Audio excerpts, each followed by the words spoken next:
म आज पनि एउटा यस्तै कविता मुक्त अथवा त्यस्तै केही एउटा चुड्किला जस्तो भन्न गइरहेको छु होइन। तर अक्षर अलिकति कस्तो कस्तो भएको कारणले गर्दाखेरि मैले अलिकति यहाँ चाहिँ रोकेर भन्नुपर्ने स्थिति चाहिँ आएको जस्तो लागिरहेछ। त्यही पनि राम्रो तरिकाले मिलाएर सुनिदिनु हुन्छ भन्ने मैले पूर्ण विश्वास लिएको छु होइन।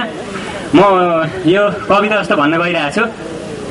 जन्म दिने बाबुआमा हजुर संसार देखाउने यी आँखा, जन्म दिने बाबुआमा हजुर संसार देखाउने यी आँखा, मनलाई हँसाउने कलाकार हजुर, मलाई रुहाउने प्रेमिका। हामीलाई न्यानो दिने घाम हजुर शीतल दिने जुन, हामीलाई न्यानो दिने घाम हजुर शीतल जुने दिन। साथी त मेरा धेरै छन् हजुर, तर हिजो मेरी प्रेमिका लिएर हिँड्ने चाहिँ खोइ कुन चिन्नै सकिन। स्कुल पढाउने गुरु हजुर, स्कुल पढाउने गुरु हजुर, घरमा पढाउने चोर। स्कुल पढाउने गुरु हजुर, घरमा पढाउने चोर। मैले पनि सानोकै बुढेलाई साइट हाने हजुर, आखिरमा परे पुलिसको खोर।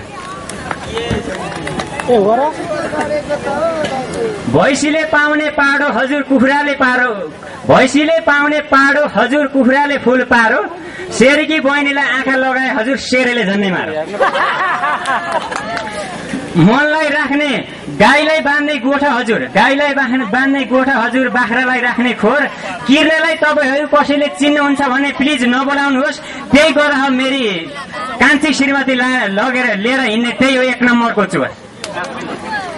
धन्यवाद। यो चाहिँ अलिकति अक्षर अलिक कस्तो भएर